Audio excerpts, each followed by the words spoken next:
Hello အမြတ်ပါဒီနေ့ကတော့အမြတ်ဘောင်းမီလေးတွေကိုစတိုင်ကြကြနဲ့ဝစ်ချင်တဲ့သူတွေအတွက်ဘေးကက်လေးတွေဖောက်ကက်လေးတွေကိုအလွယ်ကူဆုံးထည့်လို့ရအောင်လို့ပတန်ဆွဲနည်းလေးရောရှုံနည်းလေးရောကိုမျှဝေပေးထားပါတယ်ရှင်။ဒီမှာဆုံးမြတ်တို့ကိုဆွဲကိုအိတ်ကက်ထဲမှာအိတ်ကက်ထဲကရှေ့ချမ်းမှာထည့်မှာလေနော်ရှေ့ချမ်းမှာထည့်မှာဆိုတော့ရှေ့ချမ်းဘောင်းမီပတန်ကြီးကိုယူလိုက်မယ်ရှေ့ချမ်းဘောင်းမီပတန်ကြီးကိုယူလိုက်မယ်ဒါကကြတော့စတိုင်မန်ဘောင်းမီမှာအိတ်ကက်ထည့်ပြပေးမှာဒါပေမဲ့ကိုကစတိုင်မန်အိတ်ကက်မှာစတိုင်မန်ဘောင်းမီမှာမဟုတ်ဘူးတခြားပေါ့ဘောင်းမီပါရင်ဆိုလဲအဲ့လိုဘောင်းမီမှာလဲဒီလိုဘေးဖောက်အိတ်ကက်လေးကိုထည့်ပြီးတော့အသုံးပြုနိုင်တယ်ဒါကကြတော့အဲ့ဆိုရင်ပထမဆုံးဘောင်းမီပတန်ကိုဆွဲကိုချုပ်ကကိုထည့်မဲ့ဘောင်းမီပတန်ကိုယူလိုက်မယ်ပြီးတော့ကြတော့ဒါရှေ့ချမ်းမှာထည့်မှာနော်နောက်ချမ်းနဲ့ရှေ့ချမ်းဆိုပြီးတော့နှစ်ခုဆွဲထားရှိရနော်ရှေ့ချမ်းမှာထည့်မှာဖြစ်တဲ့အတွက်ကြောင့်ရှေ့ချမ်းမှာဘေးအိတ်ကက်လေးထည့်မှာဖြစ်တဲ့အတွက်ကြောင့်ရှေ့ချမ်းပတန်လေးကိုယူလိုက်မယ်ပထမဆုံးယူပြီးတော့ကြတော့ရှေ့ချမ်းပတန်ဆိုရင်နဲ့မြတ်ပထမဆုံးကိုကဘောင်းမီတွေမှာဘေးမှာဖောက်ကက်လေးထည့်မှာဖောက်ဘေးချမ်းမှာလေး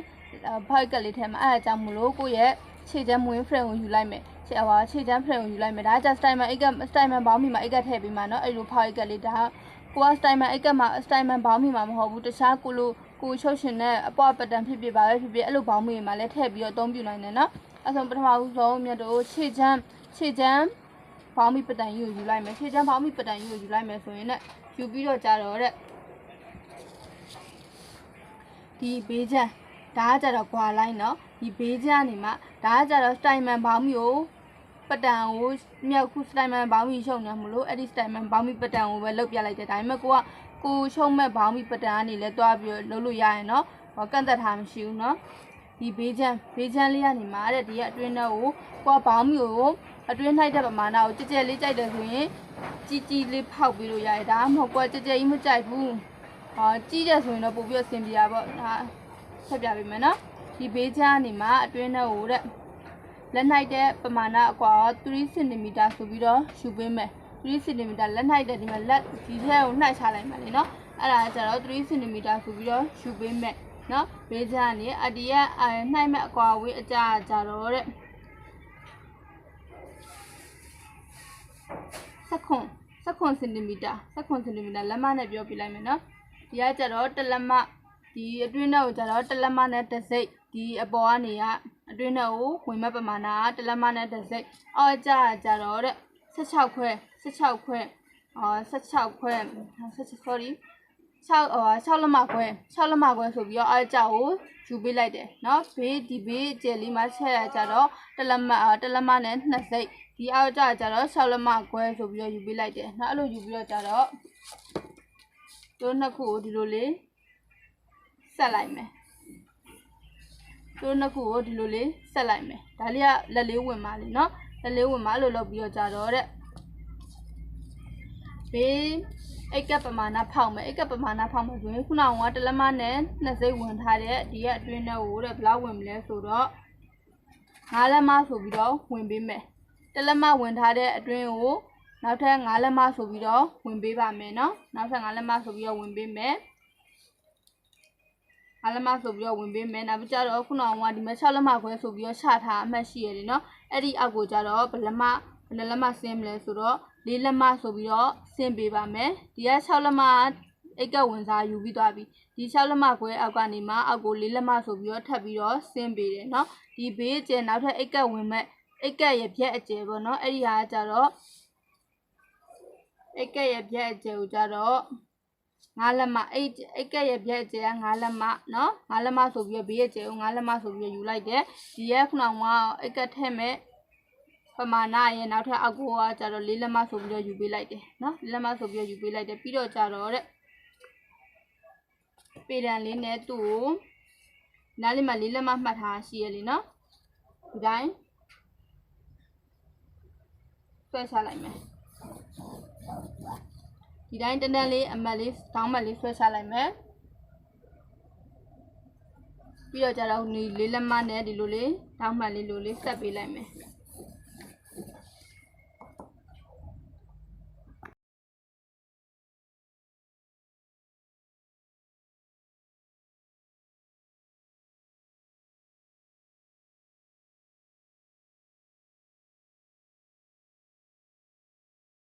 တောင်းမှန်လေးဒီလိုလေးဆက်ပေးလိုက်မယ်နော်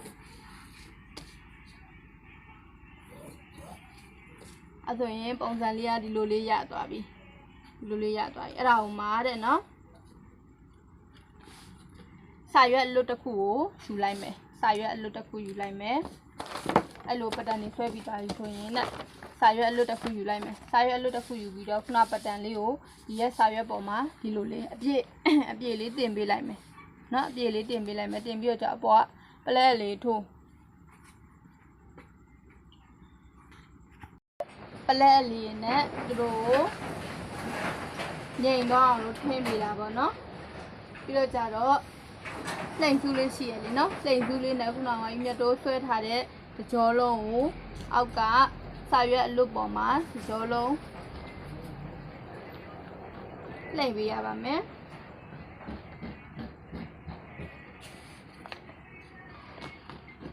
ပြီးတော့မနော်ဖောက်မနေရလေးကိုလည်းအထစ်လေးလုံးမဲလုပ်ပြီးတော့လိုလေးမှတ်ပေးလိုက်မယ်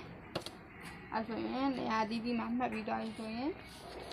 ဒါလေးကိုဖယ်လိုက်မယ်ဖယ်ပြီးတော့ကျတော့သူ့ကိုမြင်းလေးနဲ့မြင်ရအောင်မြင်းလေးမြင်ရအောင်လို့ဆော့ပင်လေးနဲ့ဆွဲပေးမယ်နော်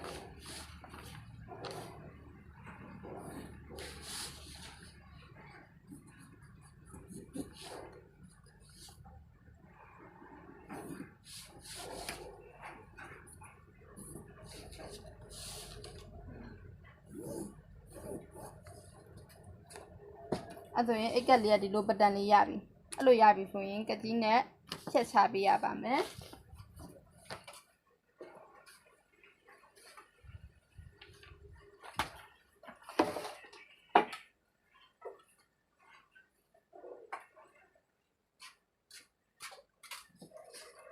ကကြီးနဲ့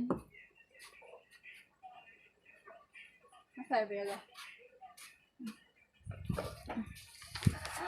ကကြီးနဲ့ဒါလေးကိုတစ်ကြောလုံးကိုဖြတ်ချပေးပါမယ်နော်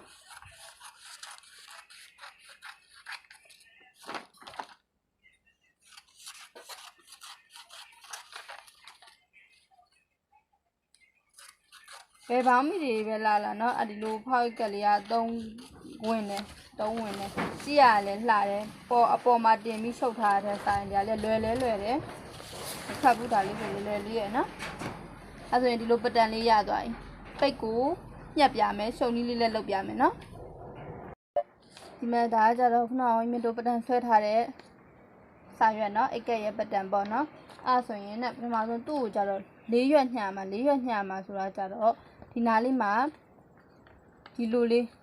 ပုံစံလေးကတစ်ရွက်ဒီအောက်ကကြတော့ဒီဘေးစာမှာထည့်ထားတာလေးရှိရလေနော်အိတ်ကက်ကိုဘေးထည့်ရတဲ့ရှိရလေနော်အဲ့လေးကိုပြမယ်